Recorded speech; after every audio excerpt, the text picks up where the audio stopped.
상당히 이례적입니다. 금융위원장과 기업 대표 간에 이렇게 설전을 벌이는 건 이례적인데 무례하다라는 금융위원장의 발언에 대해서 같은 업계의 대표들은 과연 어떤 반응을 보였을까요? 먼저 이병택 카이스트 교수는 이런 의견을 냈어요. 조선시대 원님이냐? 원님 나왔죠 지금? 무례하다니 이게 무슨 갑질이냐?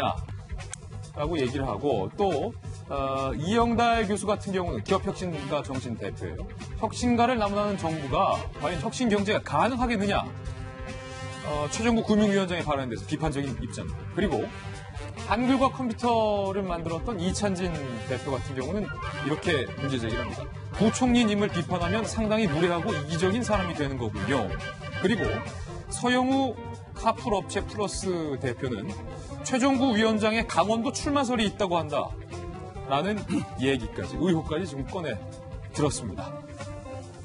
지금 최근에 조응천 의원님, 네. 얼마 전에 박상기 법무부 장관이 검찰총장을 향해서, 검찰 조직을 향해서 교만하게 굴지 말고 겸손하게 국회 얘기를 들어라 라는 발언도 했는데 이번에 금융위원장이 오만하게 굴지 말아라.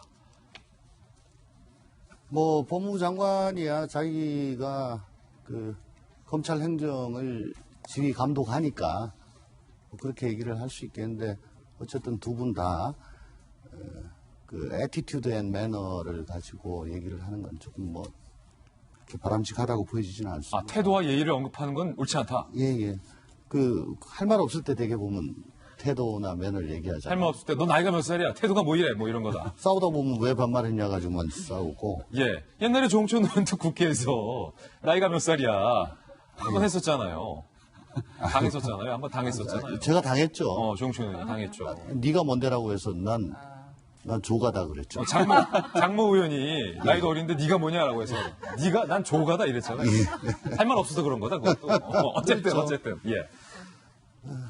혁신에는 모든 혁신에는 이제 저항이 수반이 되는데 결국은 그 또 4차 산업혁명 시대가 거의 임박해가지고 지금 과거에 겪지 못했던 그 혁신 거기에 제대로 올라타지 않으면은 대한민국이 쇠락의 길로 접어들 것이란 거는 그건 뭐 다들 인정을 하고 있고요. 네.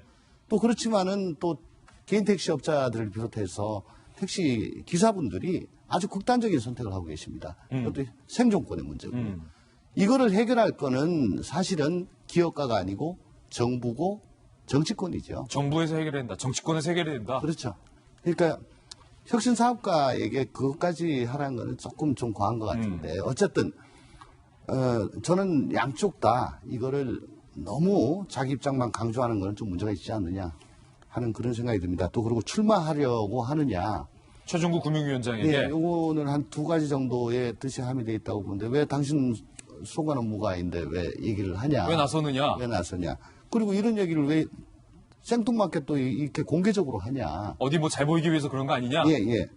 이게 바로 이제 그동안에 정치인에 대해서는 그 말하자면은 그 인지도 높이기 위해서는 별일을 다 한다. 이런 것들이 근저에 있겠죠. 한 20년 됐나요?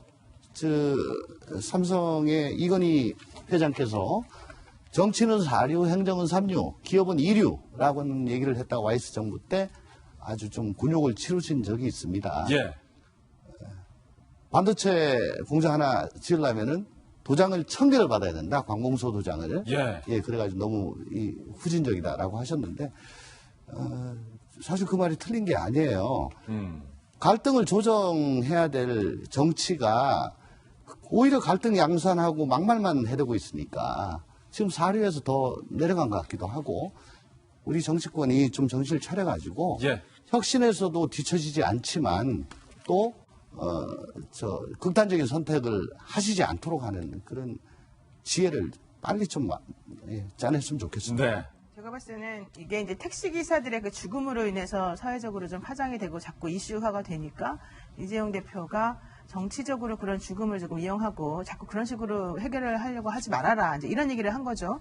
그러다 보니까 이게 그 이면에는 정말 이 경제와 관련해서 뭔가 좀 해보려고 그러면은 발목만 잡는 이 현재 시스템, 특히 정부 강요들이 제대로 아무것도 하지 않아가지고 개인적으로 할 수 있는 걸 아무것도 못하게 만들어 놓는 게 너무 안타깝다. 아마 이런 표현을 쓴 것 같은데 이거를 듣고 사실은 다른 택시 하시는 분들이라던가 이런 분들이 또 이제 화를 많이 냈어요. 그러다 보니까 이게 약간 세대 갈등 비슷하게 나오는 것 같아요. 지금 이재용 대표 같은 분은 새로운 4차 산업혁명을 주도하는 사람 측에 있는 분이고 기존의 택시 운전하시는 분들이나 이런 분들은 사실은 그 기존 거를 그냥 유지하는 것이 편한 사람들이거든요. 그러니까 새로운 것을 못 따라가지 않습니까?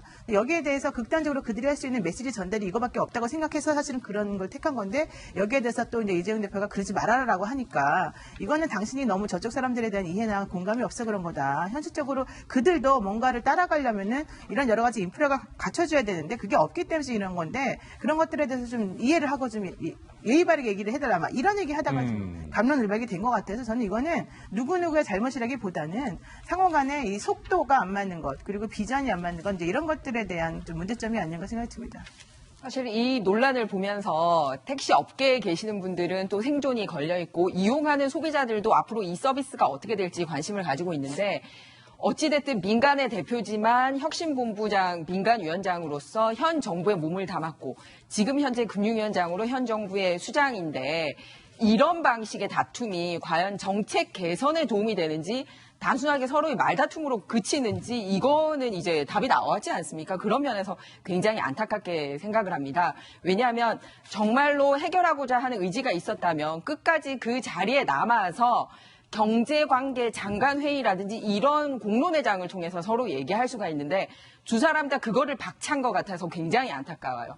비록 자기 부처 일은 아니라도 경제부처 장관회의에서는 금융위원장 참석을 해서 이 공유경제에 관련된 이슈를 얘기를 하고 이렇게 개선해보자고 얘기를 해야 되는데 뜬금없이 다른 자리에 가서 개인을 공격하는 방식으로 이렇게 해버렸단 말이에요. 뜬금없다. 네, 그러면은 이게 과연 도움이 되느냐. 그리고 역시 이재용 전 소카 대표도 홍남기 부총리에 대한 개인적인 인신공격적인 발언, 그다음에 역시 돌아가신 택시 기사님에 대한 약간 인신공격적인 발언으로 이게 비춰지지 정책 개선에 대한 어떤 새로운 개선 의지라든지 이런 거는 부각이 안 된단 말이에요. 그렇기 때문에 지금이라도 이 전현직 경제 전문가들을 장에 불러놓고 토론을 할 수 있는 그런 방식으로 해야지 이런 식의 말다툼은 결코 문제 해결에 도움이 되지 않는 것 같습니다. 예.